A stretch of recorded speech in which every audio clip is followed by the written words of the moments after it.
내 영혼 깊은 그곳에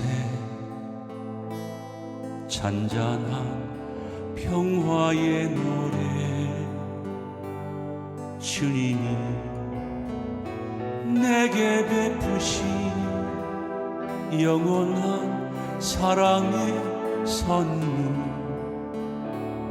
많은 걸 가져봤지만 많은 걸 누려봤지만 십자가 사랑의 성령, 세상에 비할 것 없었네.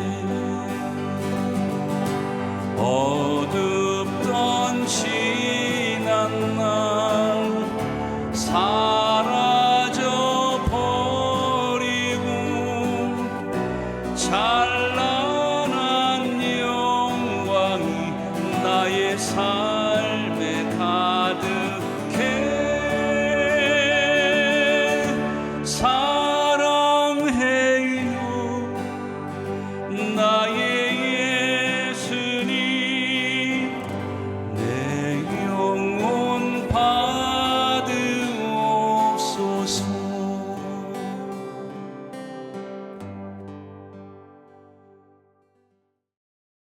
찬미 예수님, 그동안 안녕하셨습니까? 어느덧 이제 사순절이 1주가 지났습니다. 여러분, 사순절이 누구든지 오면 두렵죠? 우리가 대림절에도 우리의 삶을 돌아봤지만 이 40일 동안 내가 잘못 살아온 것들 회개하고 또 부활을 기다리는 희망을 갖는 그런 슬픔과 기쁨이 교차되는 절기라고 생각합니다. 조금 전에 내 영혼 깊은 곳에 율동으로 여러분을 시작 기도로 대신했습니다. 내가 알지 못하는 예수님이 거처하시는 궁방, 그 깊은 곳에는 주님이 해주신 좋은 것들도 깨달아서 알지만 지난날 나의 삶을 보면서 이제 그것을 모두 던져버리고 새로이 시작하는 마음으로 그 율동으로 시작 기도를 했습니다. 스페인의 어느 수도원에 이런 글귀가 쓰여 있어요. 참 마음에 와닿는 주님의 기도입니다. 하늘에 계신 이라고 하지 마라.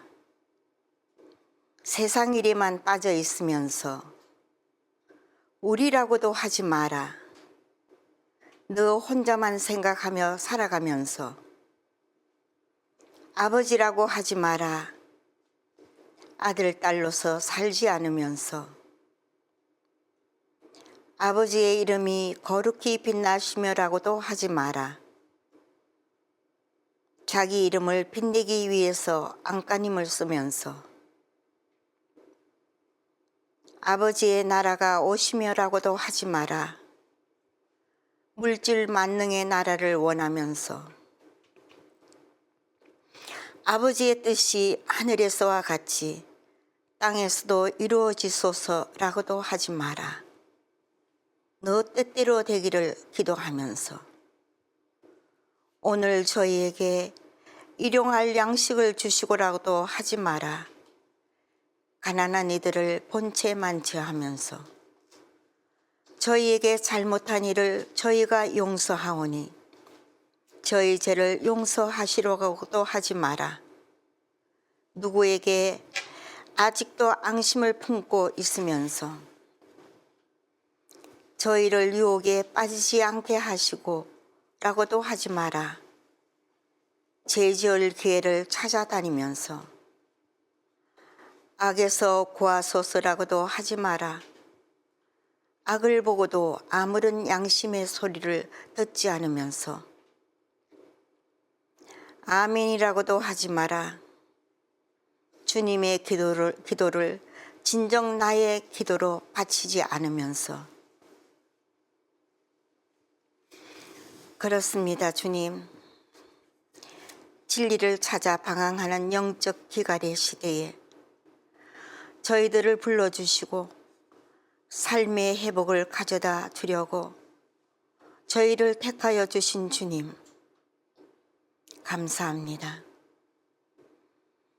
진정한 행복이 주님께 있음을 모른 채, 또 어디로 내가 가는지도 모른 채 지금 현재 어느 길을 가고 있는 못난 저희들을 오늘도 당신은 불러주시고 깨닫도록 이끌어주시는 당신의 자비에 감사를 드립니다. 독생 성자를 주실 만큼 저희들이 소중하셨습니까? 날마다 배반을 일삼는 저희들이 그토록 사랑스러운 존재였습니까? 저희들을 영혼과 마음을 고쳐서 당신을 닮게 하시려는 주님의 뜻을 알았으니 저의 가치관을 바꿔보려 합니다. 성령님 오시어 저의 마음의 사랑의 불로 채워주소서. 주님을 사랑하고 이웃을 사랑할 수 있도록 뜨거운 사랑을 나누어 주소서. 그리하여 새로 나게 해 주소서. 부활을 빨리 오기를 고대하는 어린아이처럼 아버지를 찬미하고 영광 바치기를 원하며 이 기도를 주 예수 그리스도의 이름으로 바치나이다. 아멘. 저는 여러분이나 저는 복을 참 좋아하지 않습니까? 그래서 오늘 주제가 참된 복이라는 마태복음 5장. 예전에는 저희들 어릴 때는 진복8단이라고 말했습니다. 진짜 8가지의 그 참된 복을 진복8단이라고 했는데 요즘은 산상수훈이라고 하죠.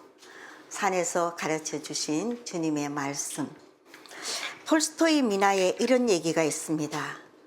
어떤 왕이 있었는데 그 왕은 하고자만 하면 못할 게 없고 싫다고 하면 어느 것 하나 억지로 맡기는 일이 없습니다.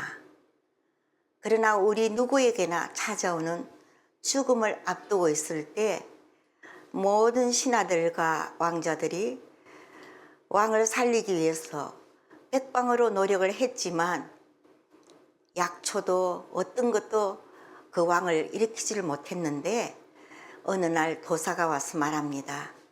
왕을 살릴 수 있는 비법이 있다고.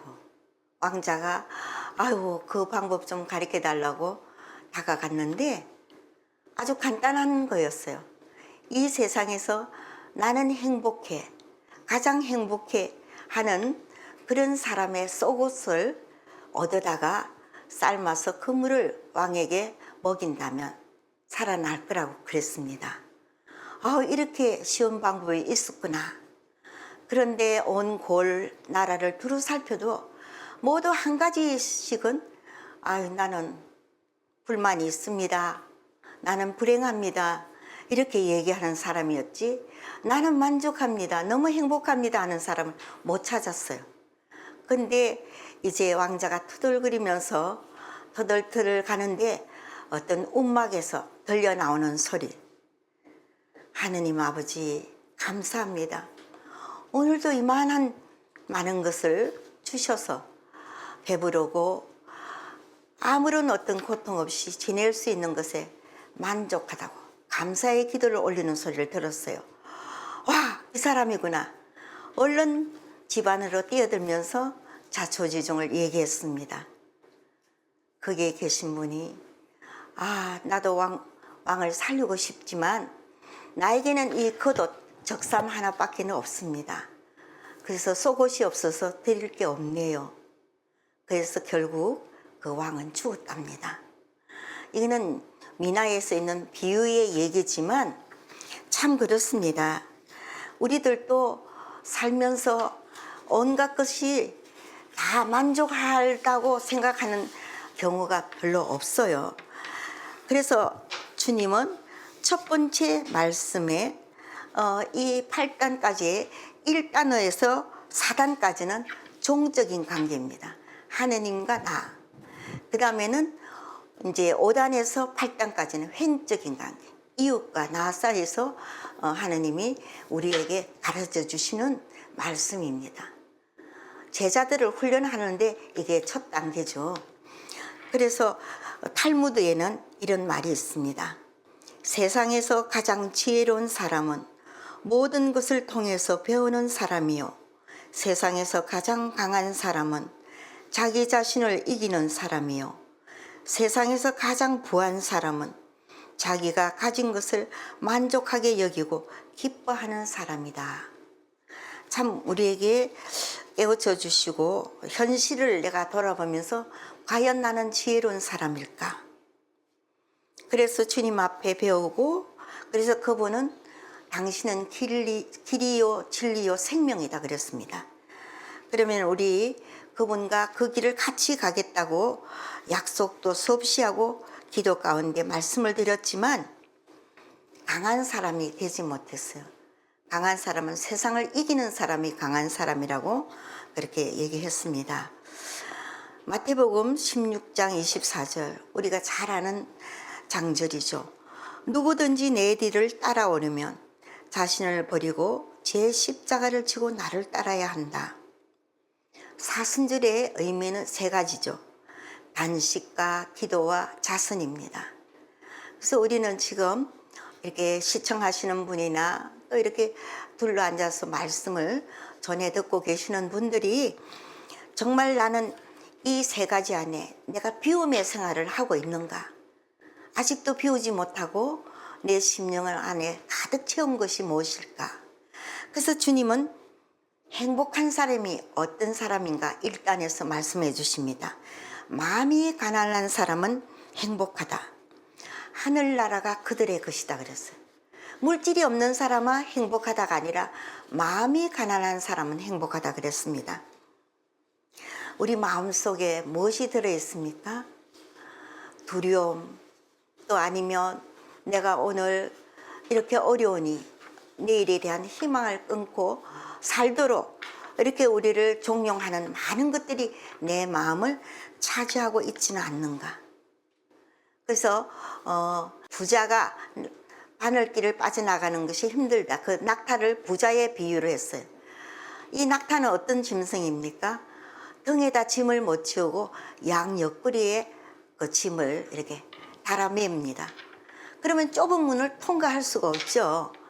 그걸 다 내려놔야 그 큰 낙타도 들어가는데 바늘길한 그 작은 구멍이 부자가 들어갈 수 없다 그랬어요.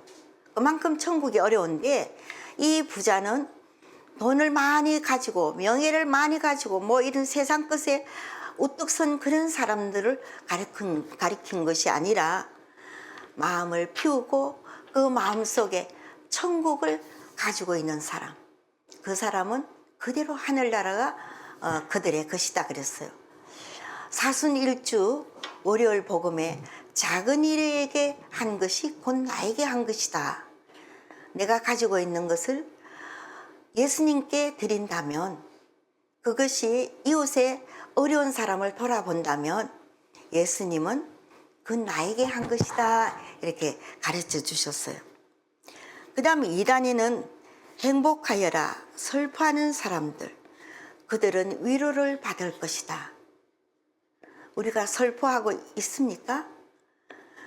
내 팔자야 하고 울지는 않으시는지요?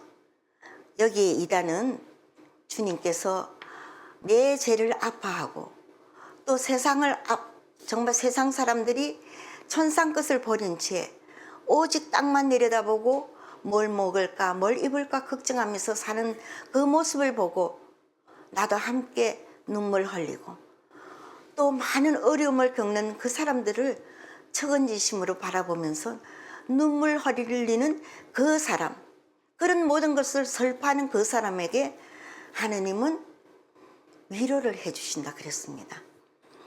그래서 요한복음 16장 22절에는 지금은 너희도 근심에 쌓여 있지만 내가 다시 너희와 만나게 될 때에는 너희의 마음은 기쁨에 넘칠 것이며 그 기쁨은 아무도 빼앗아가지 못한다 그랬어요.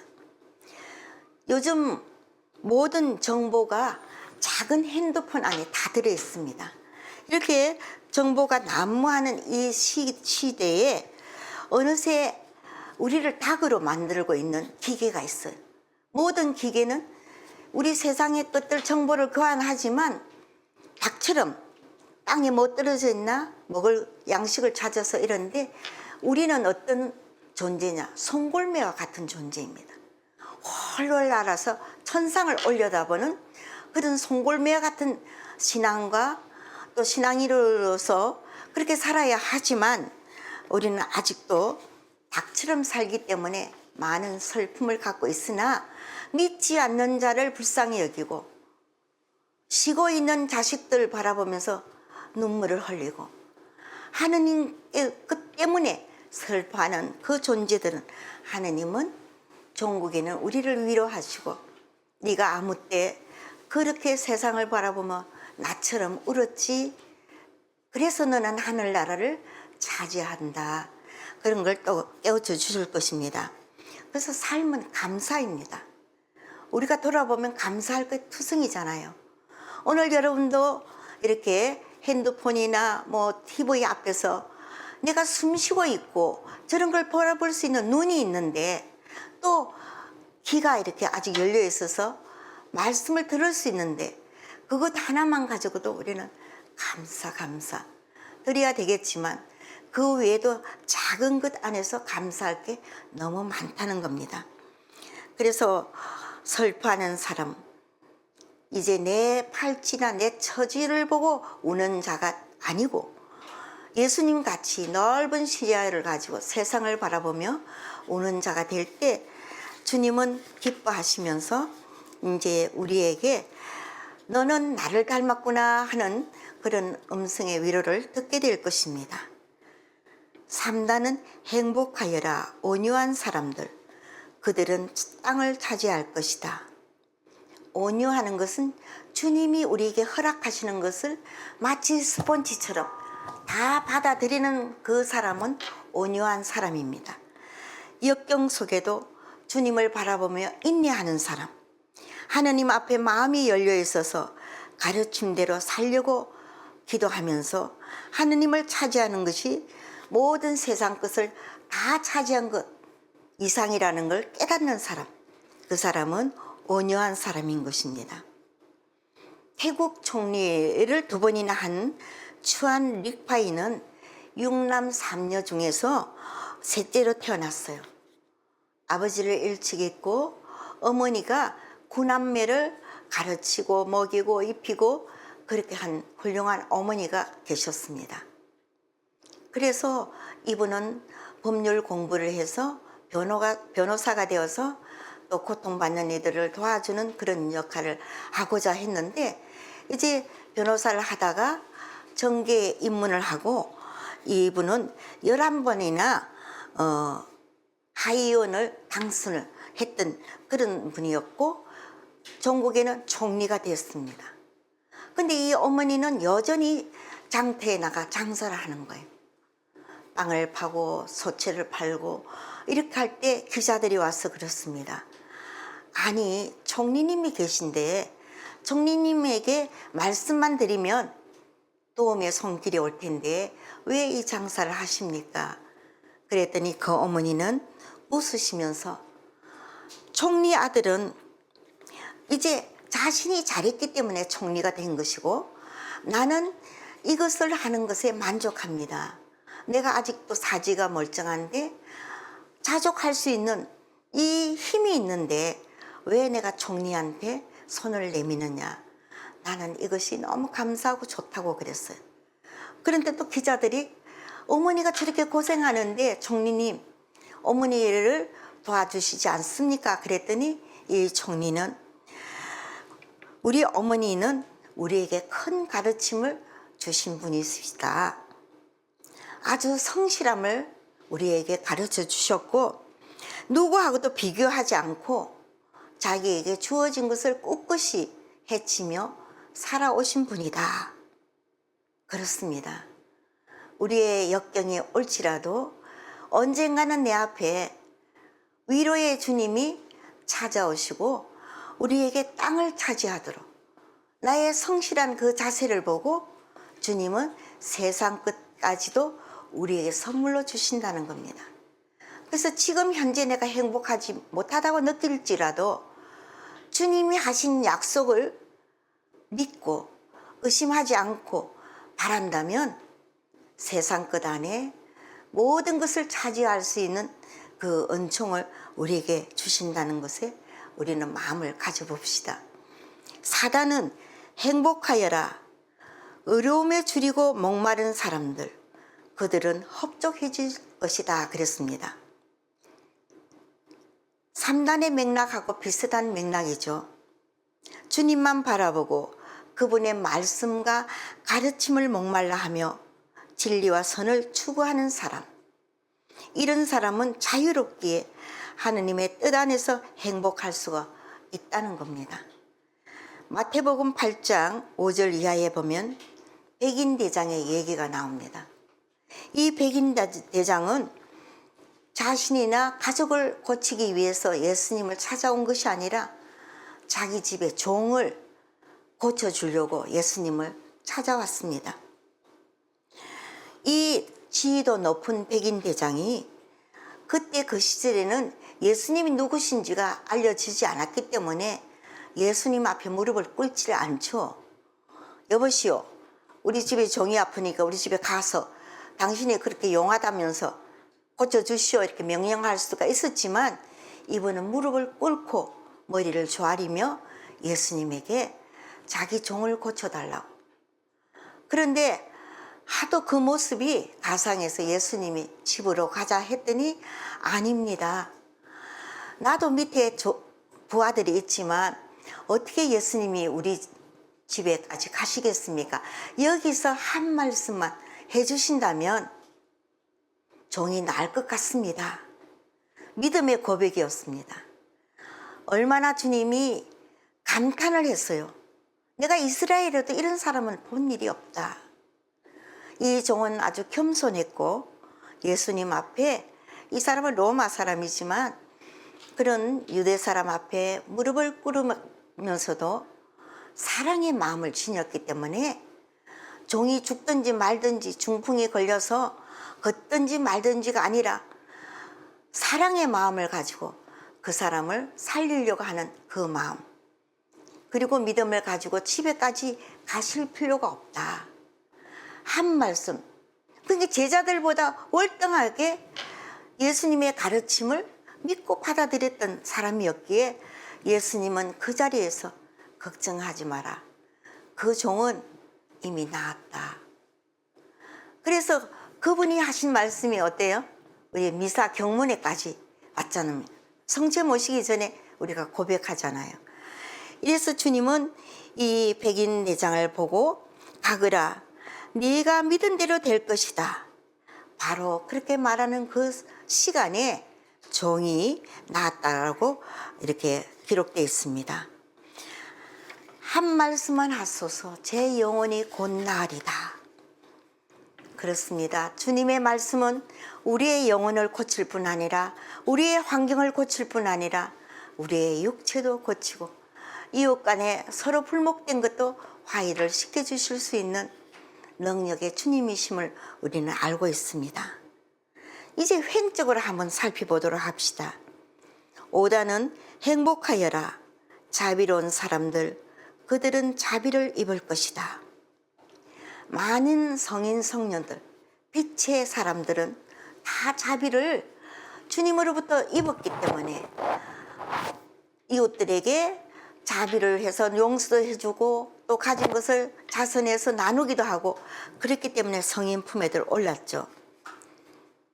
예수님은 또 말씀하십니다.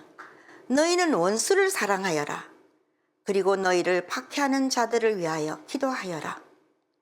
사실 너희가 자기를 사랑하는 이들만 사랑한다면 무슨 상을 받겠느냐. 자비와 자선은 조금 다릅니다. 자비는 하느님이 거저 주시는 것이고 자선은 내가 가진 것을 가지고 나누는 것입니다. 자비가 더 월등히 그 속에 포괄적이죠. 처근함과 연민의 마음, 아주 예수님을 꼭 닮은 마음입니다. 따뜻한 동정심을 가지고 원수까지도 정신적 육체적으로 도와주는 그런 사람입니다. 이 사람은 이제 뿌린 대로 거두는 거. 내가 악을 뿌리면 악이 오겠지만 선함을 뿌리면 자신에게도 선함이 찾아온다는 겁니다. 저희 장부 친구가 있었습니다. 그분은 대학 동기인데 대학도 등록금이 없어서 신문팔이도 하고, 그때는 뭐 이런 알바가 있던 시대는 아니었으니까 갖은 일을 서울역 앞에 가서 짐꾼도 되어보고 이러면서 해서 이 사람에게는 돈이 주인이었어요. 내가 어떻게 해서 나는 고생을 했지만 돈을 모아서 내 자식들만은 고생을 시키지 않으리라 하는 그런 생각을 갖고 살았습니다. 정말 그 사람은 돈을 많이 모았어요. 그래서 여의도에 빌딩도 있고, 그러면서 자기한테는 요만한 것도 걸치지 않으면서 돈을 모았어요. 근데 같은 대학 친구가 좀 사업을 하다가 실패를 봐가지고 그때 돈 300만 원이면 지금은 뭐 3천까지는 아니라도 꽤 큰 돈이었어요. 그래서 친구들이 좀 그 친구를 도와주자, 네가 좀 빌려주라, 그 대신 이자는 우리 친구들이 또 모아서 줄 테니 좀 해달라 그랬어요. 근데 이 친구가 그 돈을 갚지를 못했습니다. 이 남편의 친구는 아주 이 친구를 찾으려고 백방을 찾아다녔어요.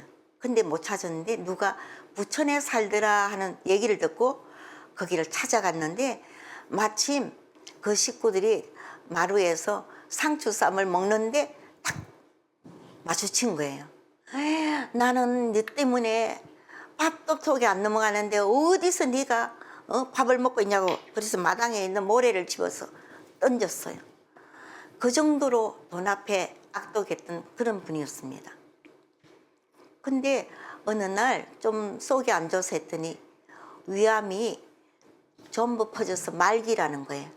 그렇지만 이 사람은 돈이 있으니까 일본에도 가고 미국에도 가고 의사에게 모든 것을 아낌없이 내놓으면서 살려고 했습니다. 근데 전국의 의사가 이제 당신은 더 쓸 약이 없다. 집에 가서 먹고 싶은 거 먹고 그렇게 이제 죽음을 가지라고 준비하고 있으라고 이렇게 일러줬는데, 그 전에 저희 부부가 찾아갔을 때는 예수란 말, 왜냐하면 연대기 때문에 채플 시간이 있어서 알아요. 예수님에 대한 거 다 알고 있는데도 손톱도 안 들어갔습니다. 내 돈이 이랬는데 나는 산다. 그렇지만 죽음은 오직 주님에게서 살고 죽는 거는 주님 소관이잖아요. 그래서 결국에는 이제 어쩔 수가 없었어요. 피골이 상접했습니다. 그런데 그분이 우리를 부르는 거예요. 우리 부부가 와서 자꾸 예수님에게 어떻게 해보자고 했기 때문에, 그래서 그 부인이 전화가 와서 병원으로 우리가 갔습니다. 해골같이 누워 있으면서 계속 저보고 이제 그 남자들은 상대방 부인을 주로 개수씨 이렇게 부르잖아요. 개수씨 저 좀 살려주세요. 그러는데 그래서 내적 치유 기도를 했습니다. 주님이 제 입에서 어린 날에서부터 현재에 이르기까지가 줄줄줄줄 나오는 거예요.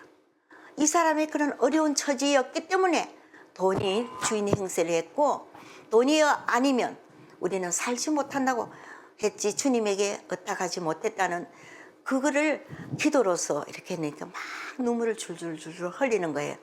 근데 내 손을 잡고 있는 손이 점점 아주 이렇게 꽉 잡아지는 거죠. 처음에는 이렇게 잡았다가 맞다 이거죠.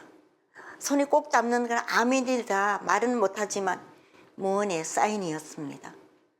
그런데 마침 그 사목 담당하는 신부님이, 그때가 서울대 저 해화동에 있는 서울대 병원인데, 지나가다가 내가 송어를 이렇게 놓는 걸 보더니 교우십니까 하고 들어오셨어요. 그래서 자초지종을 얘기했습니다. 그랬더니 그 신부님이 병자성사와 종부성사 그 마지막 견진 이렇게 한꺼번에 몇 가지 성사와 함께 다 주시는 거예요. 정말 그 사람이 그렇게 악독하게 지내올 때 저 사람은 틀림없이 지옥에 갔을 거다 했지만 하느님의 자비는 끝간데 없어서 마지막 죽음을 앞둔 그 아들에게 어린 날부터 힘들게 살아왔기 때문에 그렇게 사는구나 하는 걸 주님은 바라봤기 때문에 그런 성사로서 좋은 죽음을 맞이하도록 해주셨습니다. 그래서 그 신부님에게 이분은 많은 재산을 그런 암 환자를 위해서 또 교회가 필요한 곳에 쓰라고 재산을 많이 넘겨줬어요. 마지막 회개였고 마지막 자선이었습니다.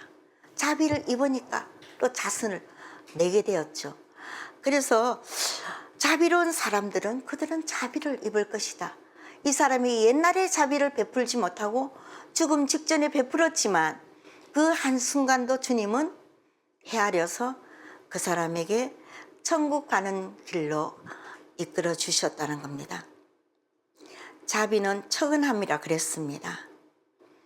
그리고 개인 택시를 모는 어떤 형제님이 그런 징크스가 있어요.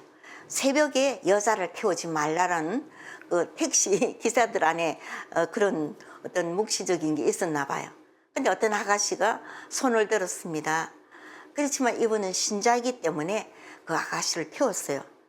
근데 종착역에 와서는 어떻게 해요 아저씨 급하게 나오느라고 지갑을 안 가져와서 돈이 없습니다. 그랬더니 참 그래 이럴 것 때문에 아가씨를 태우지 마라 그랬나 보다. 그랬지만 이분이 어떡하냐고 할 수 없죠. 그렇게 내려드리고 재수 더럽다 이랬지만 헛떡 하느님께서 평소에 내가 이웃을 돌아보지 않았기 때문에 이 아가씨를 통해서 사랑에 실천하는 기회를 주셨구나 이런 좋은 마음을 가졌어요. 그러고 나니까 이분이 야 오늘 내가 최소 첫 시간부터 공짜로 태워주고 이래 투덜거림이 아니고 주님은 자기에게 사랑 실천할 수 있는 시간을 허락했구나. 그러고 나서는 자신도 모르게 얼굴이 한벅꺾듯이 펴지니까 동료들이 너 돈 많이 벌었나 보다 오늘 운 좋았나 보다 그래서 그냥 껄껄 웃었대요. 재수 없어 아가씨 태우다가 이랬다는. 근데 왠지 모르게 자기 안에 기쁨이 용솟음 치면서 아 이래서 주님은 사랑을 나누라고 우리에게 가르쳐 줬구나. 그때부터 이분은 실천을 하기 시작했습니다. 거리를 지나다가 행상을 보면은 꼭 사주고 행상에게는 절대로 깎지를 않고 덤도 얻으려고도 하지 않고 또 거린이 있으면 자기 손이 잡히는 대로 뭐 몇천 원이 됐든 몇만 원 됐든 아 오늘 이 돈은 주님이 이 사람에게 주라고 내 손에 잡혔구나. 그러면서 나눔의 생활을 하다 보니까 그분은 운전에 대한 두려움도 없고 오늘 일당을 버느냐 안 버느냐 계산도 하지 않고 그날 버는 것에 만족하고 기쁨을 생활했더니 애들이 학교도 척척 붙고 직장도 척척 붙고 모든 것이 순조롭게 잘 풀려나가더라. 그래서 주님께서 사랑의 실천을 했더니 하느님의 자비를 내가 입었구나 하는 그런 얘기가 있습니다. 그래서 우리가 남을 돕는 일, 이 사순절에도 자선을 하라고 이러지 않습니까? 그래서 은총은 갑자기 오는 것이 아닙니다. 그러나 순간의 착한 행동을 통해서 하느님의 힘이 우리 삶 안으로 찾아오게 되는 것입니다. 또 어떤 교회의 따님이 믿지 않는 집안에 남자와 혼인을 하게 됐습니다. 근데 몇 년 살지 않아서 그 남편과 시댁에서 성당 가는 것을 은근히 못 가게 말리게 됩니다. 이 자매님은 신부님을 찾아가 면담을 청했습니다. 신부님, 내가 왜 이런 가정과 이런 사람을 택했는지 모르겠습니다. 저는 더 이상 이제 못 살겠습니다. 그래서 이혼을 하려고 하는데 신부님 이혼할 수 있게 하는 방법을 좀 가르쳐 주십시오. 그랬어요. 신부님이 잠깐 생각해 보더니 자매님, 이혼하는 거는 자매님 자유이지만 몇 달만 살아보신 뒤에 이혼을 선택해도 늦지 않습니다. 그 대신 나는 이 집 며느리가 아니다. 이 집 아내가 아니다. 나는 이 집의 선교사로 파견 나왔다. 그렇게 생각하시고 한번 그 집에서 살아보라고 그랬습니다. 그랬더니 그래, 선교사로 가서 일하는 거면 몇 달이야 못 살겠나. 내가 몇 년도 살았는데 그래 가서 시어머니가 또 사람을 덜 볶으면 나는 선교사로 왔으니 내가 예수를 보여줘야지.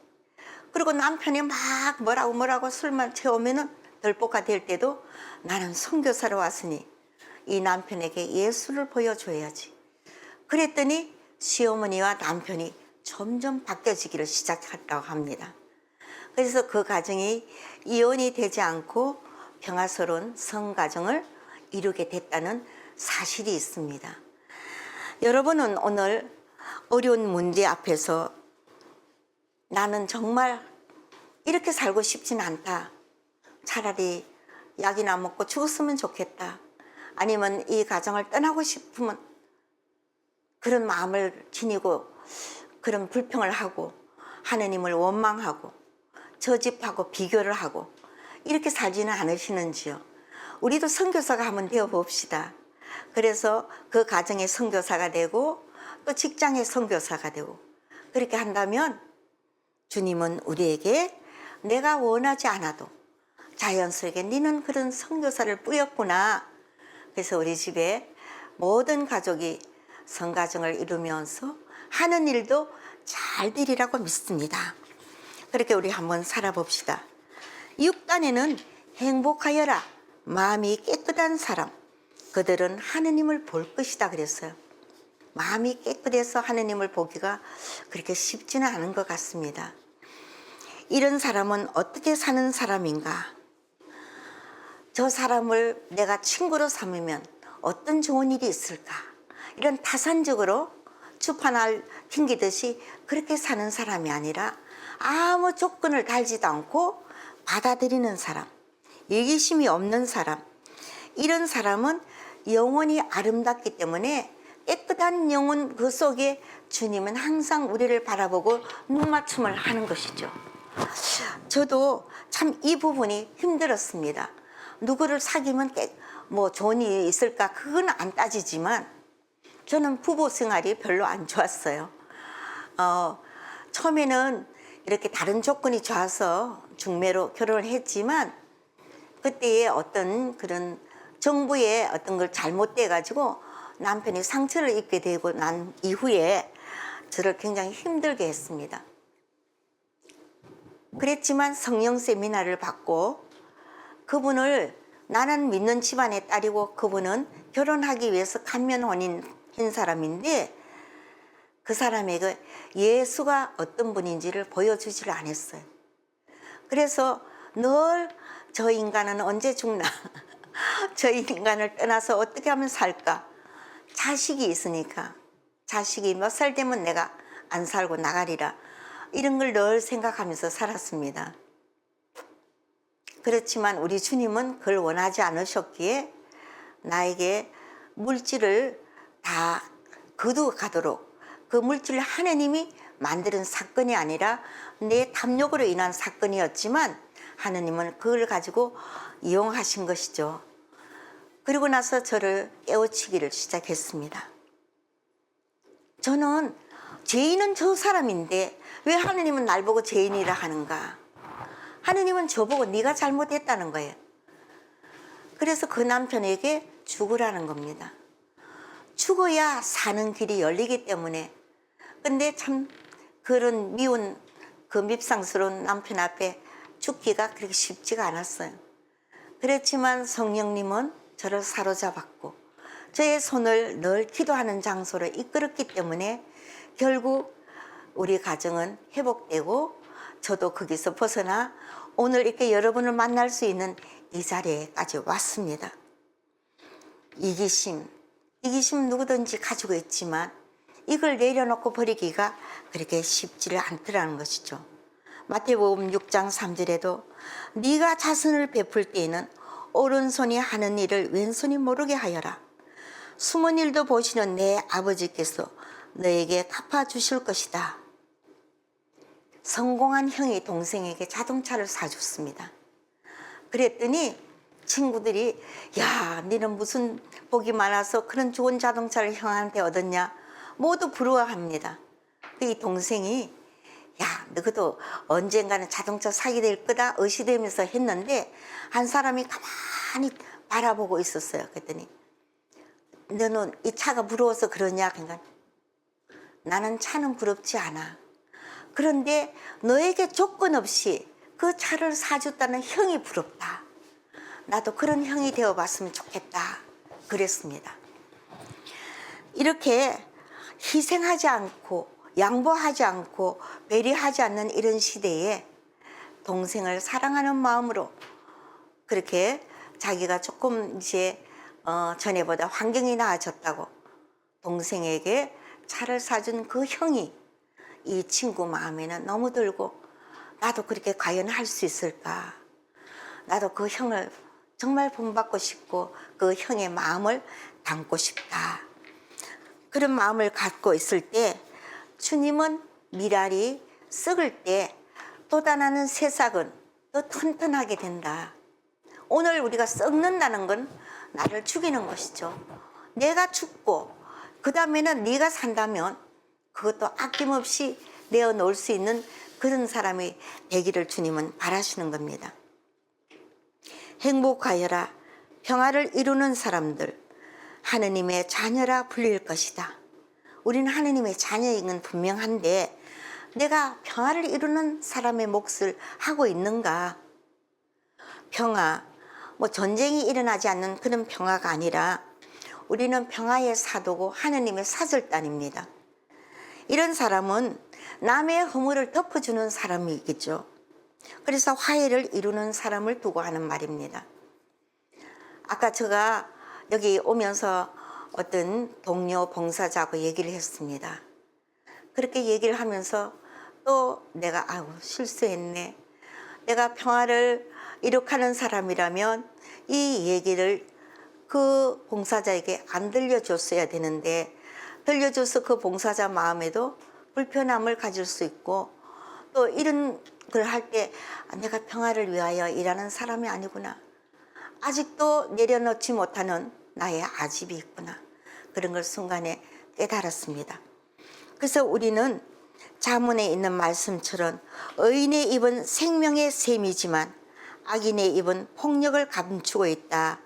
미움은 싸움을 일으키지만 사랑은 모든 허물을 덮어준다. 내가 아직 사랑이 가득 채워지지 않았기 때문에 허물을 덜쳐내고 덮어주지 못하는 나 자신을 보게 되었습니다. 어떤 시골에 신자 농부와 비신자 농부가 이렇게 논을 맞대고 살았는데 신자 농부는 조금 논이 위에 있고 비신자 농부는 아래에 있었어요. 이제 물이 들어오면 위에서 물이 졸졸 와서 아래 그 논에까지 물이 이렇게 닿아야 되는데 어느 날 비신자가 밤에 몰래 와서 신자 논에 물이 채운 거를 쏙 빼가지고 자기 논에 물을 가득 채웠어요. 근데 이제 이 신자 농부가 아침에 오니까 자기 논은 바짝 말라 있고 아래쪽 논은 물이 찰럼찰럼 넘치게 있어서 이놈이 밤에 와서 물을 빼갔구나. 그래가서 막 따졌더니 그 사람이 자기는 모르는 일이라고 고개를 젓어요. 근데 이분이 성당에 가서 하느님에게 따집니다. 내가 옳은 일이지 않습니까? 내가 물을 안 준다는 것도 아니고 그렇게 하면 자연히 넘치면 내려가는데 그 사람이 나를 속이고 거짓말을 했노라고. 그랬을 때 자기에게 감실 안에 계신 주님께서 너는 당연한 권리를 주장하지만 어찌하여 네 논의 물을 필요한 이웃에게 스스로 내어주지 못했느냐 오지랖을 주시다는 겁니다. 우리가 이기심을 버리고 사랑의 자녀고 평화를 원한다면 이렇게 서로 나누고 살면서 서로 협력해야 되는데 그러지를 못했다는 걸 이 신자 농부는 깨달았습니다. 다음 날 그는 이제 그 농부에게 구하지 않아도 자기 논에 물을 빼서 그 논에도 물이 넘치도록 해 주었어요. 그런데 비신자 농부가 아침에 와보니 자기 논에도 물이 가득 차 있으니까 알게 된 겁니다. 그래서 가서 용서를 청하고 이 신자 농부와 비신자 농부는 서로가 미안하다고 하면서 두 사람의 벽을 허물고 이렇게 친구가 되었다는 얘기가 있습니다. 이 사순절에 우리가 아직도 벽을 쌓고 손가락질하는 이웃이 있다면 우리가 한번 그 벽을 허물어 보는 것은 어떨까요? 8단은 행복하여라. 어려움 때문에 박해를 받는 사람들, 하늘나라가 그들의 것이다. 박해를 받는 이들은 하늘에서 받을 상이 크다고 했습니다. 성인 성녀들은 당신의 목표가 오직 천상에 있었기 때문에 그런 고통을 이겨내고 오직 하느님만이 나의 전부라고 생각하면서 사셨죠. 이 말씀은 종국에 너희들도 이렇게 되거라 하는 말씀입니다. 왜? 12사도가 그렇기 때문에 그 가르침대로 다 십자가형이 아니면 난도돼서 목이 잘려 죽거나 이 박해들과 고통을 겪어내면서 성인의 길을 갔습니다. 이제 말씀을 정리해 본다면 우리나라에도 오복이 있습니다. 수명장수, 부귀영화, 자손, 또 치아, 또 좋은 아내, 이것을 오복이라고 합니다. 그런데 수명장수도 욕이 된 경우가 있죠. 요즘 현대판 고려장 이렇게 길게 살다 보니까 요양원으로 자식들이 갖다 놓습니다. 제가 제주도 강의를 갔다가 그 목장, 이시돌 목장에 이시돌 요양원이 있어요. 거기를 들어가서 이렇게 좀 뭘 사가지고 가서 방문을 했는데 이 할머니들은 까치발을 해가 다 창문 밖을 바라보는 거예요. 그래서 그 봉사자에게 물었더니 여기 할머니들은 나이 먹어서 오는 것이 아니라 여행 온 자손들이 요양원에 길에 버리고 여기 잠깐만 계시고 계십시오. 저기 뭐 사가지고 오겠습니다. 이러고 가서는 하몽차사가 된 거예요. 부모를 버리고 간 것이죠. 그러니까 이제 나라에서 그 요양원으로 양로원으로 이제 데려다 놨는데 주소를 대라면 절대로 안 된답니다. 부모는 자식한테 피해를 줄까봐 나는 주소를 모른다고. 그러면서 혹시나 아들이 데려오지 않을까, 딸이 데리러 오지 않을까 해서 까치발을 들고 창문에서 바깥에 인기척만 나면 내다본다는 것이죠. 그래서 이렇게 수명장수도 정말 욕이 되는 경우도 있고 자손도 말 잘 듣는 자식만 있는 게 아니라 골칫거리 자식도 있잖아요. 또 아무리 이빨이 좋아도 먹을 것이 없으면은 좋은 이빨도 소용이 없는 것입니다. 아까 예화로 들려주었던 것처럼 부귀영화가 있었지만 죽고 만 왕의 얘기도 있습니다.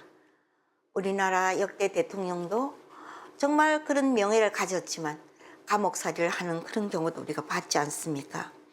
그래서 이런 것들이 참된 복이라고 할 수 없습니다.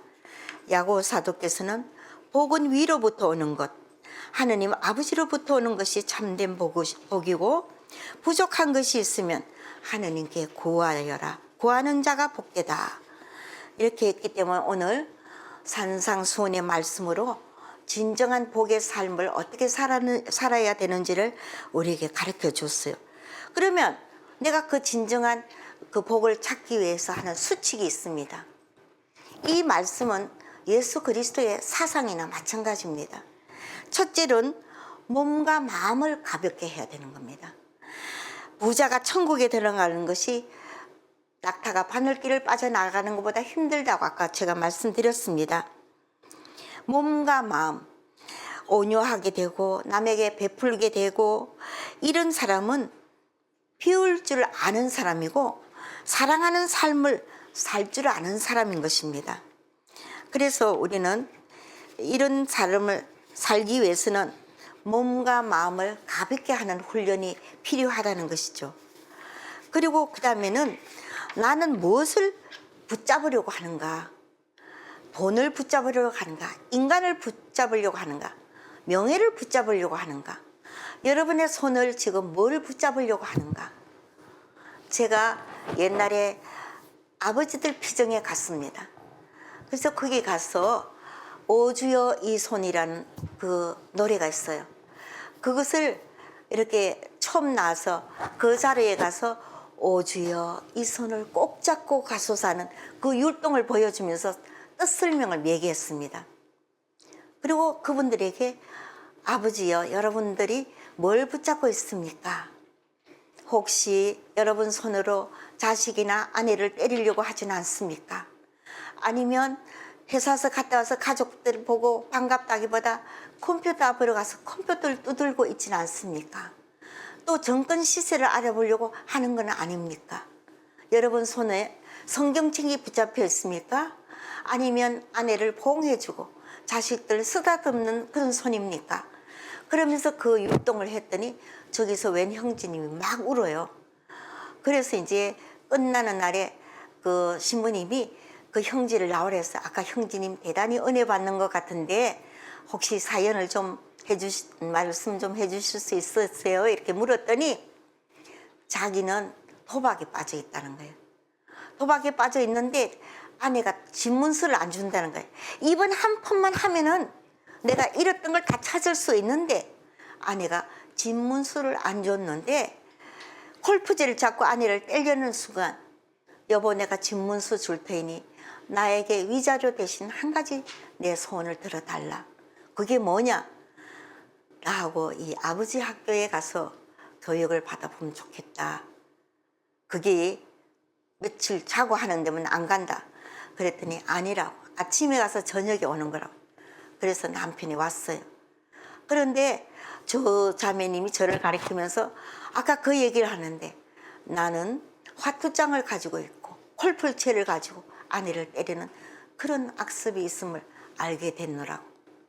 그 아내는 그런 나의 구박을 받으면서 나를 구원시키고자 마지막까지 집을 내어주면서도 나를 살리려고 했던 그 마음이 와닿아서 울었노라고. 그렇습니다.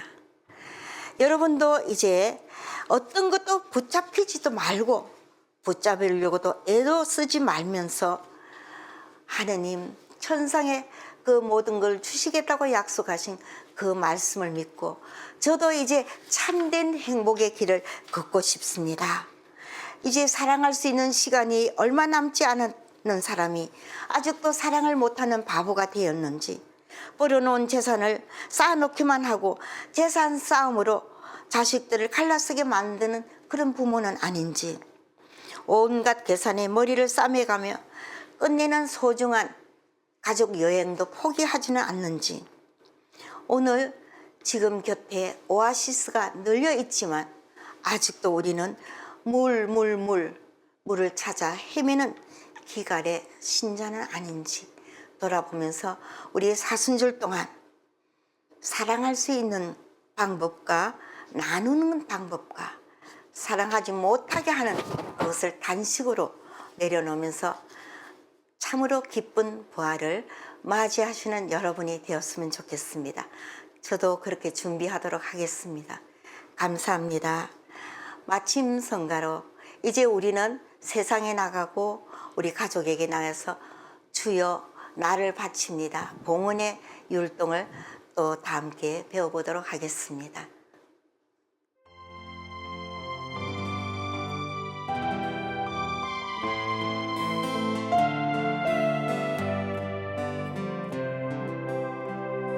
주님 내가 여기 있사오니 나를 보내소서. 나의 몸 주께 드리오니 주 받으옵소서. 주님 내가 여기 있사오니 나를 써주소서. 가진 건 모두 다 주께 드리오니 주 받으옵소서. 할렐루야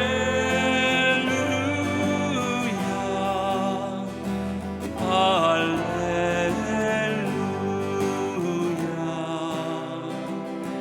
할렐루야 할렐루야.